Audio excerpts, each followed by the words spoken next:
Let us now look at organizational development, or OD in short. This is not a new concept to us. We have been hearing about it from semester 1. But even then, let us start from the basics. So what exactly is organizational development? A quick recap. Can you do that? Imagine a cricket team that is not focusing on just winning today's match, but it is building better strategies, it is training its players, it is analyzing the weak spots and creating a strong team culture for a long test series, or a you know uh, international match, the long haul. That is what OD is like. But instead of cricket teams, we have to apply it on organizations. So what is OD?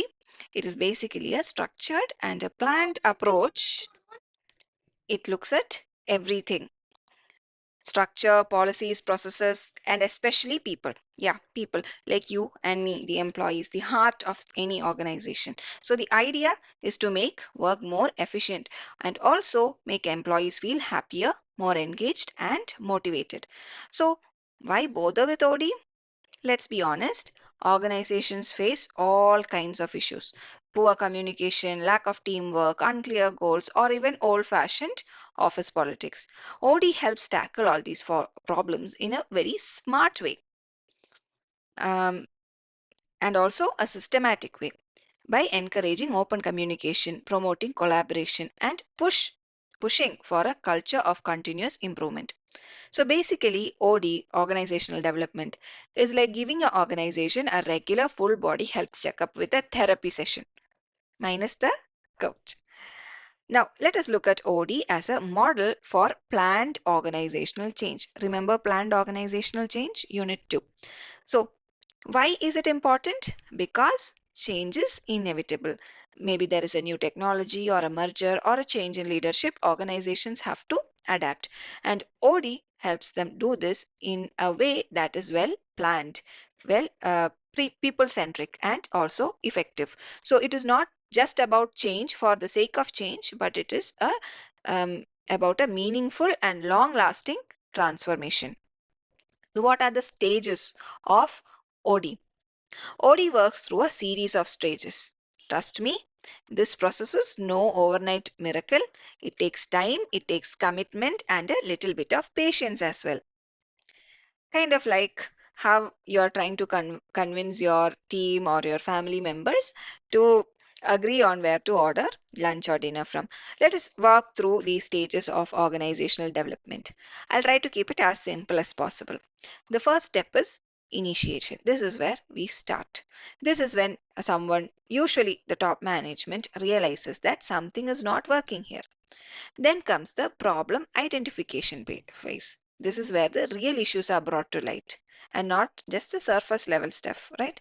So, in the first phase, we realize that something is not working here. In the problem identification phase, we have to figure out what is not working here. The next is diagnosis. The third step is diagnosis.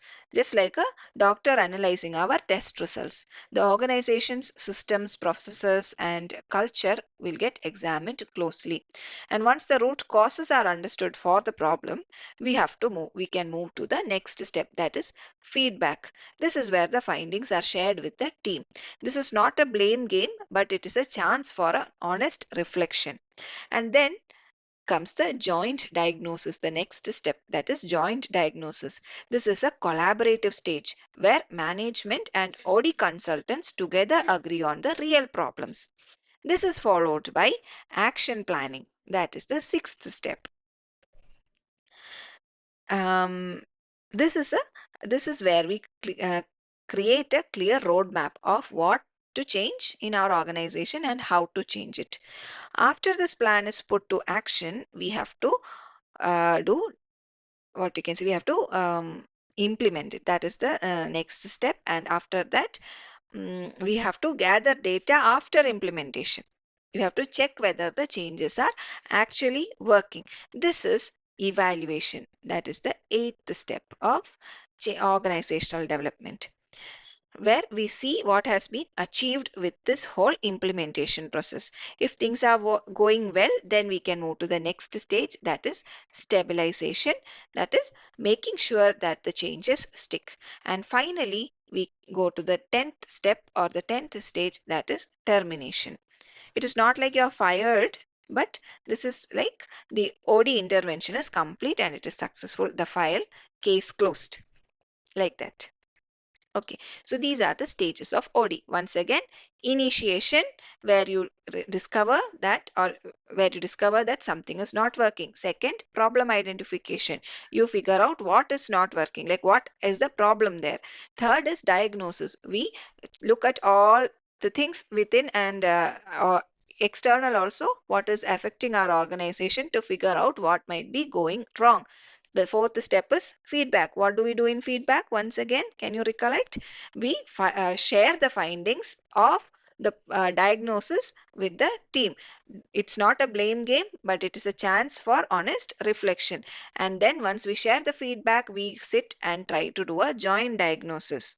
Okay, so this is where the management and OD consultants, they together sit and agree on the real problems. And then comes the action planning. This is where we set up what to change and how to change. All that roadmap we create in action planning. After that, we implement whatever action plan we created, we implement it. Once implemented, we evaluate it. Evaluation is done in order to understand whether whatever action plan we created and implemented is working or not. If it is working, we stabilize it. That is the second last step. What is stabilization? Making sure that the changes stick. And finally, we reach termination. That is, we say that the OD intervention is complete and it is successful. Now, let us say a company actually wants to implement this OD. What is the process going to look like in real life, right? What is the OD process? So it usually starts when the top management realizes that they need help. That is initiation, right? And then they bring in a behavioral science expert, which is kind of like an organizational development doctor. This expert doesn't just diagnose the issues alone, but rather there is a joint diagnosis. They gather data, they do the feedback session, action planning, implementation, right? And throughout all of this, what is important? Communication. Communication is very important. Communication is the key here, and not simply the corporate blah blah blah. Real, honest communication, real, honest conversation. One very important model that we use here for applying this OD is the action research model. Action research model. Okay, you can think of this model like a continuous cycle. Identify problem, gather data, implement solutions, see what works, tweak things as needed. That whole cycle. Same. It is a bit like software updates. There is always room for improvement. Now, let me tell you one thing. None of this is going to work unless the top management is fully on board. If the CEO is simply just nodding in meetings and they are not actually supporting the process, then it is like trying to row a boat with only one oar. You will simply keep going in circles. You are not going to reach anywhere. You'll just keep on rounding and rounding and rounding. So, what exactly makes OD successful? First and foremost, most important, top management support. Otherwise, we will go round and round in circles. So, the organization has to actually recognize it has a problem. The leadership must be willing to take responsibility and act upon that problem. They need to believe in behavioral science because OD is rooted in human behavior and they are not simply Excel sheets. They should be okay with bringing in external consultants if required who can offer a fresh perspective. There must be strong commitment to action research. That is, the organization should be ready to investigate, try, evaluate, and try again. Finally, it should all be done in a collaborative way. There should not be any top down orders or forced changes. Everyone from the CEO to the frontline employees have to be involved. Oh, and here is something that we often overlook, that is, OD does not stop when there is change in a leadership. Say a new boss is coming in and saying, scrap everything. Okay, it is like rebooting your laptop or restarting your phone while it is updating. It is not cool, right? OD must be treated as a long-term journey, not a quick fix. In you are in the process of OD, and if a new CEO comes in and says, stop everything, start from the beginning, it's not going to work like that. Right. So OD does not stop when there is a change in leadership. It continues. Whatever process we had initially created, initially started, it should continue. Otherwise, it is not going to work out. So to wrap up, OD is not some fancy management theory. It is a very powerful tool that when we use properly, it can help our organizations grow, evolve, and thrive. It is about people, processes, and purpose working in harmony. Trust me, if you understand OD well, then you are not only going to ace your exams, but you are also going to become a real asset to the company that you join or the company that you decide to start as well.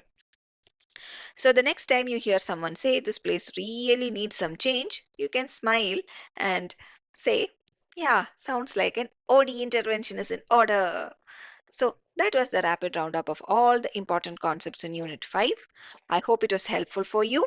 If you enjoy Anu's classroom sessions, share it with your friends, like, comment, and subscribe to the channel. Thank you for tuning in. Happy learning.